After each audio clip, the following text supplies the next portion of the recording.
Hi everyone, welcome to Foundations of Math 11.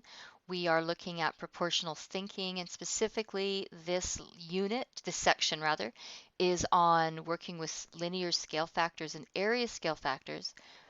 But the first lesson in this is to talk about linear scale factor and perimeter. So that's what we're going to do right now.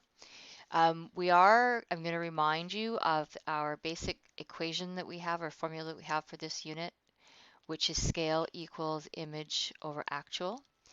And very much the same as that is scale factor is image over actual. And the difference between scale and scale factor is that scale includes units. So if I'm talking about a scale drawing of something, it might be that 1 centimeter on the drawing represents 1 meter on the actual item that the scale drawing is of. Whereas with scale factor, the units have to be the same. So that would be that 1 centimeter on the drawing would represent 100 centimeters on the actual item. So we would have the scale factor would be different in that case. But what the real difference between these is that with scale factor, I can say that the image that I'm going to create is going to be the actual size times the scale factor. All right. And in practice, we don't bother saying scale factor. We just say image equals the actual times the scale. But that only works with scale factor. But that's one of those mathematicians are lazy things. So just bear that in mind. Okay, let's look at this example. Redraw this object with a scale factor of 4. So I'm going to, pardon me, with a scale factor of 4, that means that my image is going to be my actual times the scale factor. So when the actual size of this top side here is 2, my image is going to be 2 times the scale factor, which is 4. It's going to be 4 times as big. It's going to be 8. And my vertical line here is 3, so it's going to be 3 times 4, which is 12. So I'm going to draw a rectangle with a ruler, of course, which is 8, 1, 2, 3, 4, 5, 6, 7, 8 wide and 12 long, which goes to there. Okay, so there's our rectangle. So let's calculate the perimeter of these two objects. All right, so I'm going to use black ink to represent the black rectangle, and the perimeter, so the perimeter of 1 is 2 times the length plus the width, okay, because that's how you calculate perimeter. So that's 2 times 3 plus 2, which is 2 times 5, which is 10. So the perimeter of the black one is 10 units. And the purple one, the perimeter of the second one, is 2 times 12 plus 8, which is 2 times 20, which is 40. So what we see is that the expanded perimeter is 4 times as long, or the image. All right, let's try it when we reduce something. So this time the scale factor is 1/3, which means everything is going to be 1/3 smaller. And I won't be able to do this with a single rectangle, so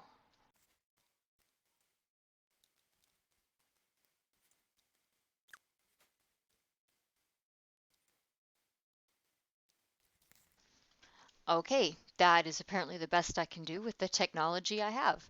So let's calculate the perimeter of the black one. So the perimeter, actually, my formula for perimeter is the sum of all the side lengths.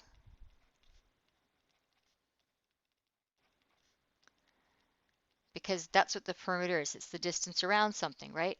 So for some shapes like rectangles, we have actual formula. But for this, we just need to add it up. All right, so if I start at the top, here I've got 3, 6, 6, 3, 9, 9. All right, so the perimeter of the larger one is 3 plus 6 plus 6 plus 3 plus 9 plus 9, which equals 36.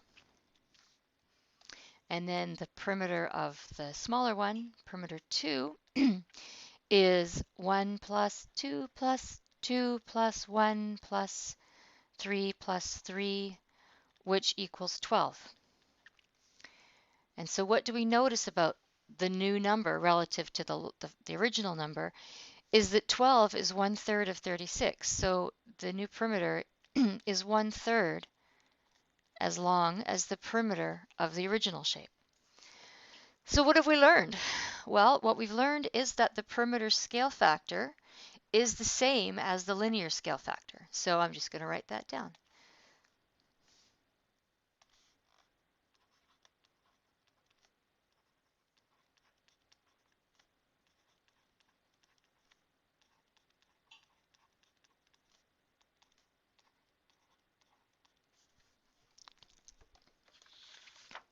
And now let's do some examples where we look at using this information. Okay, next page.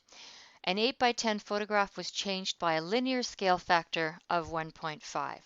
So let's just do ourselves a favor and write that out. LSF equals 1.5. Okay. Is this an enlargement or a reduction? Well, it's an enlargement. How do I know? Because the scale factor is greater than 1. Remember back at the beginning, if the scale factor is less than 1, it's a reduction. If the scale factor equals 1, it's an exact copy. Calculate the perimeter of the original photo. So perimeter, it's a rectangle, so we can use that it's 2 times the length plus the width.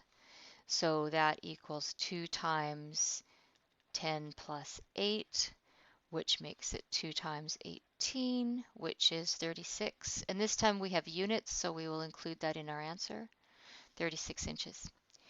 Use the scale factor and the original perimeter to determine the perimeter of the new photo.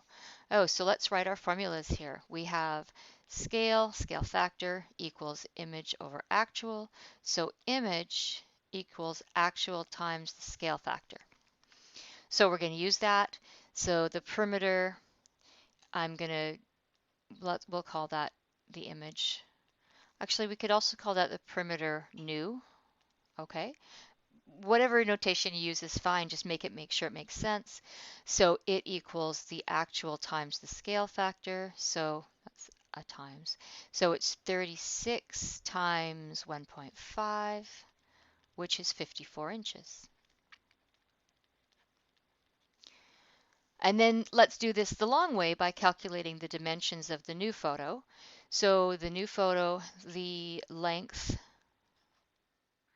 is going to equal the actual times the scale factor. So that's 10 times 1.5, which is 12. The width is going to be 8 times 1.5. Oops, I got those backwards.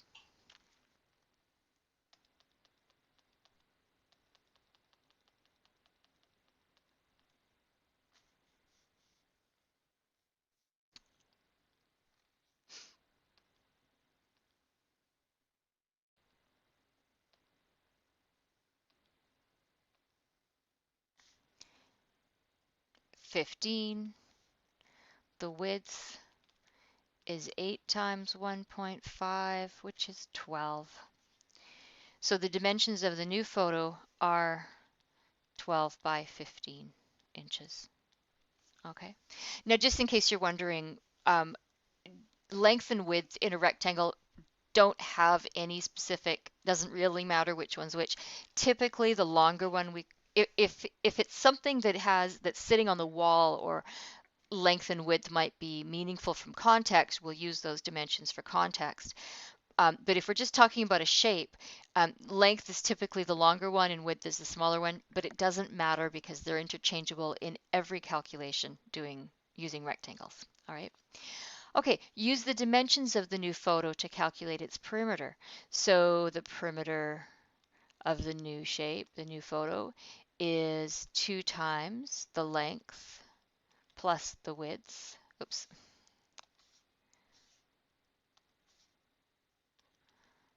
Length plus the width. So that's 2 times 27, which is 54 inches. So same thing. That's awesome. We've got same result both ways. So the idea of this section is that you use the scale factor to calculate your new measurement, your new length or your new area, or we'll get to volume as well, not changing the shape or changing the dimensions of the object and then doing the calculation. Okay, so just so we're clear, this is the way you should be doing the practice work. All right. Okay, go do the homework and then mark it, do your corrections, and come back for section B. Bye.